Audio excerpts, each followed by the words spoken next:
Hi everyone, today in this video I'm gonna show you how you can solve Play Store problem in your device Redmi Note 12 or Note 12 Explorer Edition.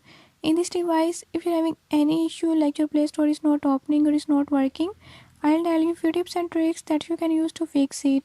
Before we move to the video, if you are new to my channel, don't forget to subscribe and press bell icon.